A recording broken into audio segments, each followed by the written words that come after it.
Hello बच्चा party. तो हम आ गए हैं नया टॉपिक लेकर, जो है क्लास 10 का और आईसीएसई चैप्टर नंबर 1 फोर्स। ठीक है, तो इसके ऊपर मैं आपको 2 वीडियोस बना के दूंगा। ठीक है, एक पूरा अभी जो वीडियो रहेगा ये पूरा एक्सप्लेनेशन के ऊपर होगा, और दूसरा जो होगा वो आपका न्यूमेरिकल्स होगा। ठीक है, अच्छा, तो फोर्स से आप क्या समझते हैं? ठीक है, पुश और pull of anything is known as force. मैंने कोई भी चीज़ को हम धक्का दे रहे हैं या फिर खींच रहे हैं, इसे हम क्या कहते हैं? फोर्स कहते हैं। ठीक है, फोर्स का यूनिट क्या होता है? ऐसा यूनिट न्यूटन। ठीक है, ये आपको बेसिक पता होना चाहिए था। अच्छा, ये जो चैप्टर है ये स्टार्ट होता है आपका सबसे पहला नंबर 1 ट्रांसलेशनल फोर्स, या इसे हम और एक नाम देते हैं लीनियर फोर्स। चलिए, ट्रांसलेशनल फोर्स या लीनियर फोर्स मतलब क्या होता है? समझिए एक बॉक्स है। ठीक है, बुक में शायद बॉल का डायग्राम दिया, मैंने समझिए यहाँ से फोर्स लगाया। ठीक है ना, तो ये बॉक्स कहाँ जाएगा? स्ट्रेट इसी तरफ जाएगा। गुड। अगर समझिए मैंने जो फोर्स था इस तरफ लगाता, मतलब इस तरफ से मैं धक्का देता, तो ये किस तरफ जाता? इस तरफ जाता। समझा? तो ये कैसे जा रहा है? घूम रहा है कि स्ट्रेट आना जाना कर रहा है? स्ट्रेट आना जाना कर रहा है। जैसे कि मानिए ये मेरा हाथ है, ये एक प्लेटफॉर्म है, स्ट्रेट प्लेटफॉर्म है ना, मैं ये मार्कर को पुश कर रहा हूँ या फोर्स लगा रहा हूँ, तो ये कैसे जाएगा? स्ट्रेट जाएगा। ठीक है ना, तो कभी भी बॉडी अगर स्ट्रेट लाइन के मुताबिक चलता है, मतलब उसका जो मोशन है स्ट्रेट लाइन में होता है, तो उसे हम क्या कहते हैं? ट्रांसलेशनल फोर्स या फिर लीनियर फोर्स। ठीक है, आई होप क्लियर है। अच्छा, जो दूसरा टॉपिक है वो है टॉर्क। वेरी इंपॉर्टेंट, यहीं से मेन चैप्टर है। जैसे हम और एक नाम देते हैं मोमेंट ऑफ फोर्स, एम कहिए, टॉर्क का सिंबल टाउ, क्या कहते हैं इसे हम? टाउ। टाउ कहिए। तो टॉर्क या मोमेंट ऑफ फोर्स कौन टाइप का मोशन होता है? इसे हम कहते हैं रोटेशनल मोशन। रोटेशनल मोशन ये एक्सपीरियंस करता है। ठीक है, अच्छा, आसान भाषा में समझाने के लिए समझिए इसके लिए कोई भी बॉडी को एक जगह से पाइवेटेड होना चाहिए। पाइवेट मतलब होता है फिक्स्ड होना चाहिए। होप क्लियर है? पाइवेट मतलब फिक्स्ड होना चाहिए। जैसे ही बात समझिए, अभी मैंने इस मार्कर का एग्जांपल दिया, अगर मैं इसे फोर्स देता हूँ तो ये कैसे जाएगा? स्ट्रेट, है ना। लेकिन अगर मैं इसे किसी जगह से फिक्स कर दूँ, अगर मैं इसे ऐसे फिक्स कर दूँ, तो देखिए अगर मैं फोर्स दूंगा, ये कैसा हो रहा है? ये घूम रहा है ना। देखिए एक जगह से फिक्स कर दिया मैंने, तो ये क्या हो रहा है? घूम रहा है। क्लियर है क्या कहने मांग रहा हूँ? तो बात समझिए, अगर कभी भी कोई भी ऑब्जेक्ट एक जगह से पाइवेटेड हो गया, फिक्स्ड हो गया, तो उसमें कौन सा मोशन आता है? रोटेशनल मोशन आएगा, मतलब वो पर्टिकुलर चीज क्या होगा? घूमेगा। उस फोर्स को हम क्या कहते हैं? मोमेंट ऑफ फोर्स या फिर टॉर्क कहते हैं। क्लियर है? ये पूरा एक्सप्लेनेशन वीडियो है, प्लीज आप इसे आराम से समझिए। ठीक है ना, उसके बाद इसका न्यूमेरिकल देखिए, और याद रखिए क्लास 10 का फिजिक्स जो होता है बहुत स्कोरिंग होता है। ठीक है, इन ऑर्डर टू गेट 90 और 80।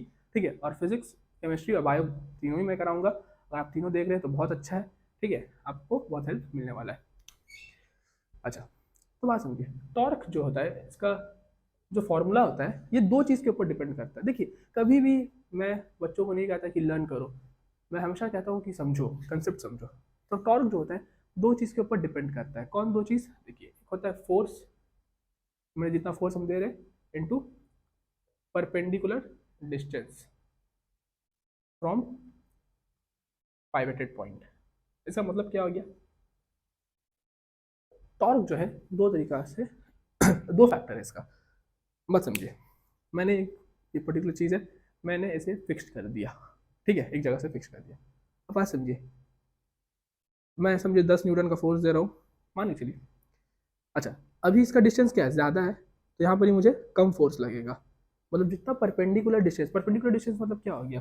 परपेंडिकुलर डिस्टेंस इसे हम कहते हैं, अगर मैं यहाँ पर समझाऊँ, सॉरी, ठीक है, मैं ऐसे समझाऊँ तो यहाँ से यहाँ तक जो डिस्टेंस हो गया इसे हम कहते हैं परपेंडिकुलर डिस्टेंस। समझिए मेरा मार्कर था, ठीक है ना, मैंने इसे यहाँ फिक्स कर दे रहा, इसे मैं कहता हूँ ओ।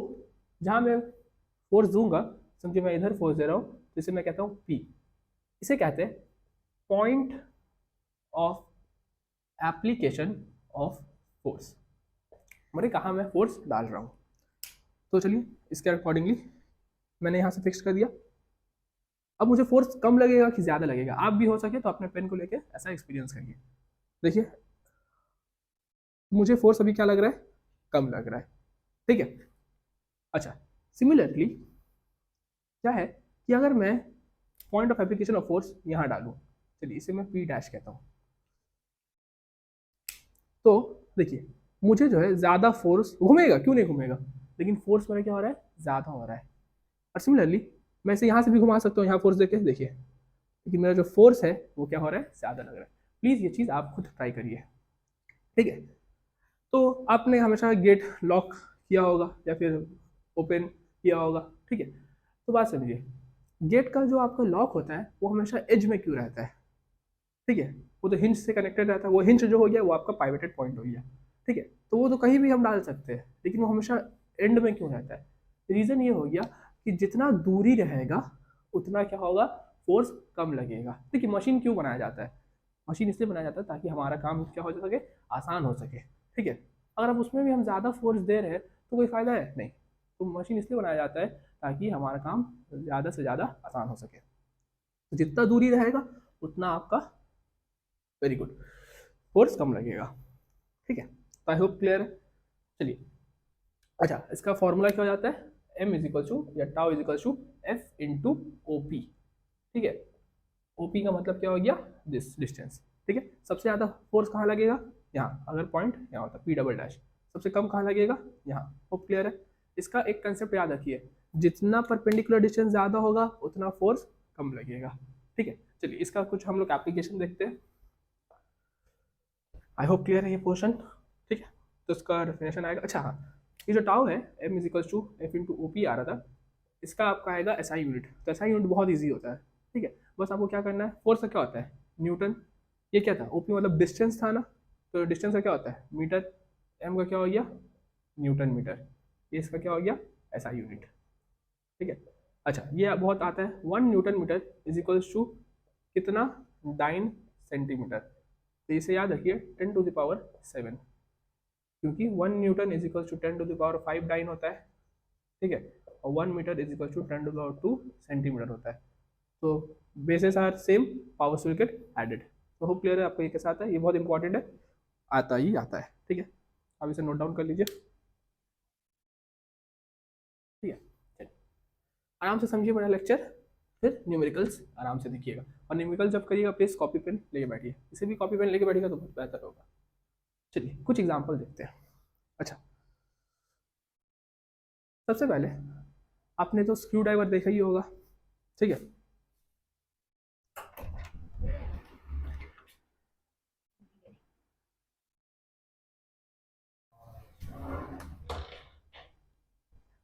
अच्छा तो बात समझिए, आपने कभी भी देखा है कि स्पैनर जो इस प्रकार का रहता है, कहाँ देखा है, गाड़ी का नट वट खोलने के लिए, ठीक है। तो देखा ना इसका हैंडल जो होता है बहुत बड़ा होता है, क्यों, क्योंकि जितना वो हैंडल बड़ा होगा उतना फोर्स क्या होगा, कम अप्लाई होगा। जितना ये हैंडल जो है छोटा होगा,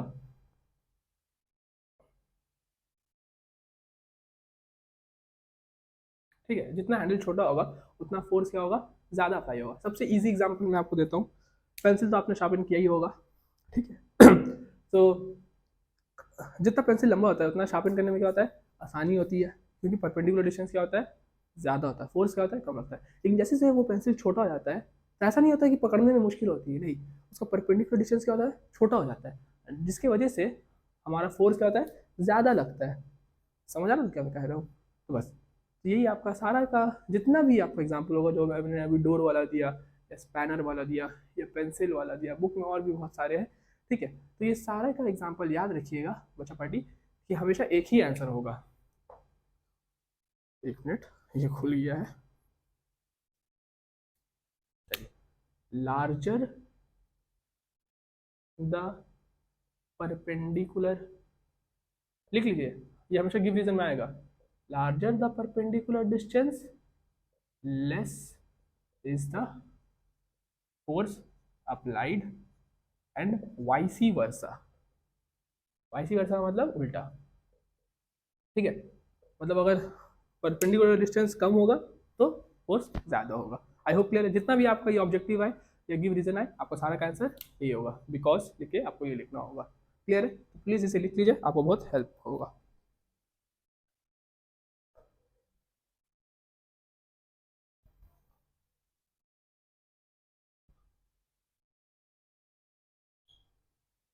अच्छा, अब क्या है कि आपका आएगा कि आप किन दो तरीका से डायरेक्शन चेंज कर सकते हैं। ठीक है ना, फोर्स का जो डायरेक्शन है, मतलब कोई ऑब्जेक्ट है, समझिए कोई ऑब्जेक्ट है यहाँ से फिक्स है, वो इस प्रकार घूम रहा है, तो आप इसे कैसे चेंज कर सकते हैं? दो तरीके से। Number one, by changing point of application of force applied. ठीक है। Number two, by changing the direction of force. मतलब दोनों का मतलब एक ही है, बट थोड़ा डिफरेंट है। देखिए अगर ये ऑब्जेक्ट है यहाँ से ऐसा घूम रहा है, क्लियर है, तो हमें उस तरफ घुमाना है। देखिए अब इस साथ इसे क्या कहते हैं हम, क्लॉकवाइज। अगर ये ऑब्जेक्ट इस तरफ घूम रहा है तो एंटी क्लॉकवाइज, मतलब ऐसा है तो क्लॉकवाइज, इस तरफ घूम रहा है तो एंटी क्लॉकवाइज। अब एक चीज़ याद रखिएगा, जब मैं न्यूमेरिकल्स कराऊंगा आपको ये आना चाहिए कि कभी भी -10 न्यूटन आ रहा है तो इसका मतलब वो ऑब्जेक्ट कैसे घूम रहा है, क्लॉकवाइज।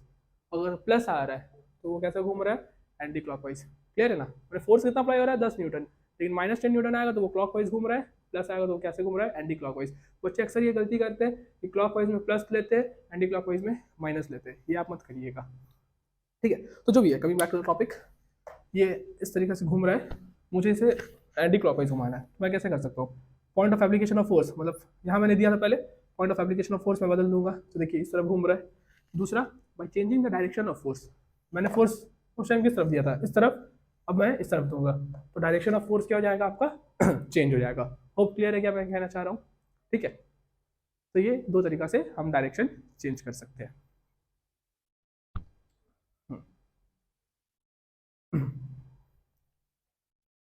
लिख लिख के पढ़िएगा तो बहुत बेहतर है, पॉज करिए लिखिए, स्लो लग रहा है तो स्पीड करिए। अच्छा, नेक्स्ट टॉपिक है हमारा कपल। ठीक है। अच्छा, कपल सुनते ही बहुत बच्चों के चेहरे में स्माइल आ गया होगा, लेकिन वो ये कपल नहीं है। ठीक है, ये है कपल फोर्स। कपल फोर्स का मतलब होता है बच्चों कि जैसे कि आपने तो हमेशा जो टैप होता है उसे तो ऑन किया ही होगा, ठीक है, या फिर ये मार्कर आपको दिख रहा होगा। अगर मैं इसे इस तरफ घुमाऊं तो देखिए एक फोर्स इस तरफ जा रहा है और एक फोर्स किस तरफ जाएगा, इस तरफ। आप भी अपने पेन के कैप के साथ करिए, या जाइए अभी अपने टैप के पास, उसे ओपन करिए। तो जैसे हम ओपन करते, एक फोर्स इस तरफ जाएगा और एक फोर्स इस तरफ जाएगा, राइट। एक फोर्स इस तरफ, एक फोर्स इस तरफ, तो दोनों का जो वैल्यू होगा वो क्या होगा, सेम होगा। मतलब वैल्यूज क्या होगा, सेम होगा, और ये लोग क्या हो जाएगा, पैरेलल रहेगा एक दूसरे से। क्या रहेगा, पैरेलल। और दोनों क्या सेम डायरेक्शन जा रहा है कि ऑपोजिट डायरेक्शन, ऑपोजिट डायरेक्शन। ठीक है, तो यही आपका हो गया couple force. When ever a force is applied, ठीक है, तो क्या होता है, देखिए तीन चीज होता है, एक तो पैरेलल है, ठीक है, दोनों क्या होगा, ये अगर 10 न्यूटन, यहाँ पर भी 10 न्यूटन, और दोनों क्या होता है, अपोजिट होता है। होप क्लियर है ये बात? तो कपल फोर्स आपका क्लियर है, ये बहुत इंपॉर्टेंट है।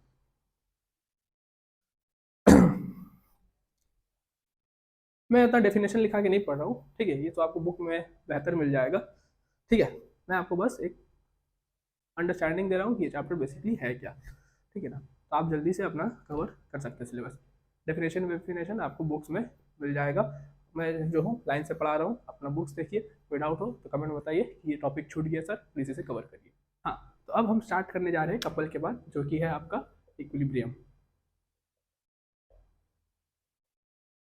अच्छा, बेसिकली इक्विलिब्रियम मतलब क्या होता है कि जब बहुत सारे फोर्सेस एक्ट करते हैं एक बॉडी में, ठीक है ना, तो क्या होता है कि वो बॉडी जो होता है आपका आइदर रेस्ट पे रह सकता है या फिर आपका मोशन में हो सकता है। ठीक है, मतलब वो बॉडी जो होगा बेसिकली स्थिर होगा, ऐसा नहीं कि वो इधर जाएगा, ऐसा नहीं होगा।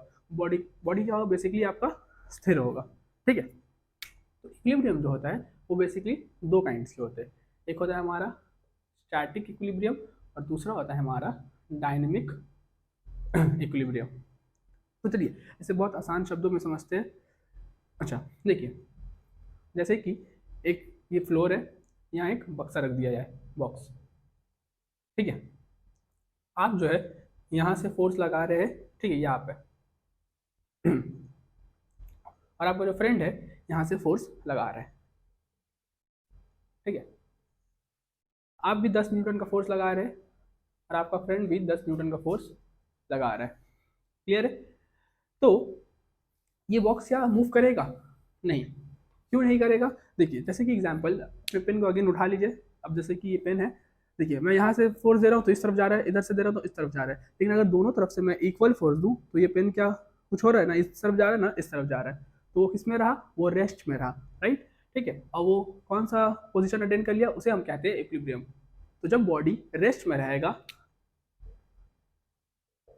जब बहुत सारे फोर्सेस उस पर एक्ट कर रहे हैं, तो उसे हम कहते हैं स्टैटिक इक्विलिब्रियम। क्लियर है? अच्छा, तो डायनेमिक इक्विलिब्रियम क्या होता है कि सबसे अच्छा इसका एग्जांपल जो है आपका, वो है हमारा एरोप्लेन। अच्छा, समझिए, मान लीजिए ये एरोप्लेन है, ठीक है, तो अगर एरोप्लेन का इंजन बंद कर दिया जाए तो एरोप्लेन क्या होगा? नीचे फॉल करेगा ग्रेविटी की वजह से। Very good. तो उसका जो इंजन है उसे क्या करता है? ऊपर रखता है, राइट? अच्छा, और उसमें बहुत सारे फोर्सेस एक्ट कर रहे हैं, राइट? ग्रेविटेशनल फोर्स, फिर इंजन का जो फोर्स है जिसका वजह से वो ऊपर है, ठीक है, लेकिन वो क्या होता है? एरोप्लेन का आपको ऊपर ले जाके छोड़ देता है कि वो मूव भी करता रहता है, मूव भी करता रहता है, राइट? तो अगर बहुत सारे फोर्सेस एक्ट कर रहे हैं, ठीक है, और एरोप्लेन कैसे ऐसे चलता है? नहीं, और वो जो पर्टिकुलर चीज़ है वो डायनेमिक में है। डायनेमिक मतलब मोशन में है, तब उसे हम क्या कहते हैं? Dynamic equilibrium. I hope clear है। इसमें क्या रहेगा? रेस्ट में रहेगा, एक इसमें रहेगा मोशन में रहेगा। आई होप ये क्लियर है आपका, ठीक है? तो इसमें आप एरोप्लेन वाला एग्जांपल मान सकते हैं। बुक में बहुत सारे एग्जांपल है, ठीक है, इसमें नॉर्मल रिएक्शन फोर्स वाला भी एग्जांपल आपको बुक में मिल जाएगा, इसमें प्लैनेट वाला भी एग्जांपल में आपको मिल जाएगा। तो आपको जैसा समझना आप समझ सकते हैं। मैं बस एक एग्जांपल के साथ आपको ये टॉपिक बस क्लियर करा रहा हूँ, ठीक है?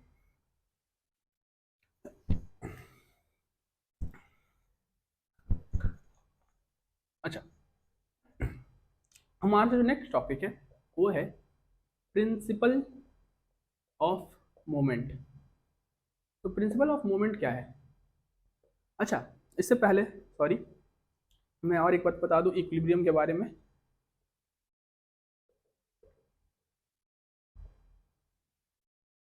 इक्विलिब्रियम का दो कंडीशन होता है, ठीक है? क्या दो कंडीशन है? पहला जो है कि जितना भी फोर्सेस उसमें एक्ट कर रहा है उस सब का समेशन कितना होना चाहिए? जीरो होना चाहिए, ठीक है? और दूसरा कि उसका एल्जेब्रिक सम भी कितना होना चाहिए? जीरो होना चाहिए। होप क्लियर है क्या मैं कहना चाह रहा हूँ? पहला कि एल्जेब्रिक सम जीरो होना चाहिए। एल्जेब्रिक सम मतलब क्या? जितना भी फोर्सेस उसमें ऐड ऑन हो रहा है वो कितना होना चाहिए? जीरो होना चाहिए। और दूसरा कि जितना भी फोर्स उसमें एक्ट कर रहा है वो भी क्या होना चाहिए? आपका जीरो होना चाहिए। क्लियर है? अच्छा, प्रिंसिपल ऑफ मोमेंट जो है हमारा, ये क्या है? देखिए, सम ऑफ एंटी क्लॉकवाइज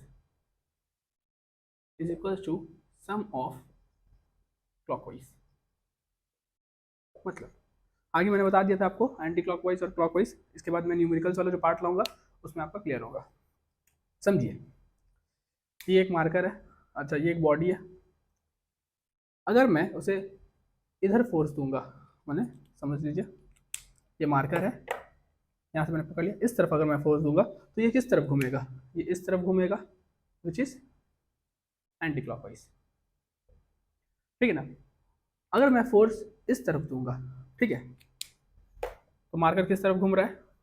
इस तरफ, यानी कि आपका क्लॉकवाइज, ठीक है ना? तो बात समझिए, जब बहुत सारे फोर्सेस एक्ट कर रहे हैं, समझिए ये भी 10 न्यूटन का है और ये भी 10 न्यूटन का है, ऑब्वियस बात है।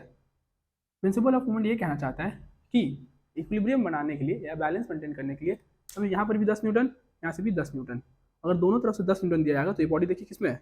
स्थिर है। तो इसी को हम क्या कहते हैं? Principle of movement. ये बहुत इंपॉर्टेंट है in order to understand this chapter clearly and fully. समझ आ रहा है क्या कहना चाह रहा हूँ? क्योंकि न्यूमेरिकल्स पूरा इसी के ऊपर बेस्ड होगा, तो ये चीज़ आपको समझना होगा, ठीक है? मैं क्या कहना चाह रहा हूँ। अच्छा, उसके बाद आपका और हमारा जो लास्ट टॉपिक है, एक्चुअली लास्ट होता नहीं बट लास्ट ईयर ये टॉपिक ही लास्ट था। आप अगर अपने बुक उठाएंगे तो उसमें यूनिफॉर्म सर्कुलर मोशन भी था, ठीक है? तो अगर वो फर्दर ICSE ने डाला तो वो मैं ज़रूर कराऊंगा, लेकिन फर्दर तब तक के लिए मैं आपको सेंटर ऑफ ग्रेविटी करवा के छोड़ दूंगा। जब होगा तो देखा जाएगा, और फिर शॉर्ट्स में मैं तो ज़रूर डालूंगा वीडियोस फॉर नॉलेज, तो देखते रहिए नॉलेज के लिए।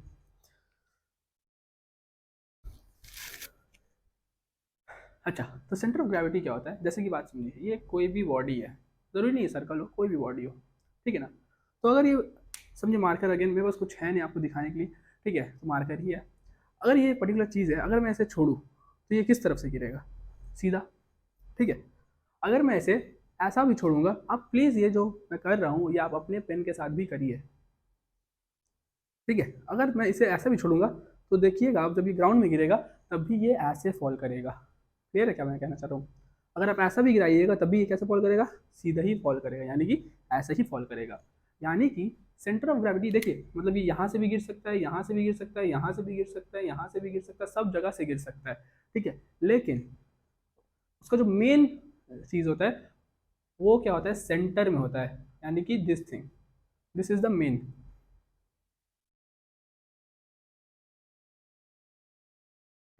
ठीक है ना, मैंने मैं ऐसे गिराऊं, ऐसे गिराऊं, कई तरीके से गिरा सकता हूँ, बट ये गिरेगा हमेशा कहाँ, इस तरह से, मतलब इसका सेंटर कहाँ है, इस मिड पॉइंट में। क्लियर है। अच्छा, अगर मैं अब इसे ऐसा गिराऊं तब ये ऐसा नहीं गिरेगा, तब वो कैसा गिरेगा, स्ट्रेट में आ जाएगा। क्यों, तब उसका सेंटर कहाँ आ जाएगा, इस पोजीशन में आ जाएगा। क्लियर है, तो मैं क्या कहना चाह रहा हूँ, तो अगर एक स्ट्रेट बार रहा तो उसका सेंटर ऑफ ग्रेविटी कहाँ होता है, बीच में। एक सर्कल का भी कहाँ होता है, बीच में, ठीक है। एक आपका ट्रायंगल का कहाँ होता है, उसका मिड पॉइंट में। देखिए मिड पॉइंट कौन सा है, ये वाला, ठीक है ना। वैसे ही सिलेंडर का भी होता है, ठीक है। मैं आपको अभी चार्ट दे दूंगा बोर्ड में, आप प्लीज़ उसका स्क्रीनशॉट करके अपने नोट कॉपी में उतार लीजिए अगर आपके बुक्स में नहीं है तो, ठीक है।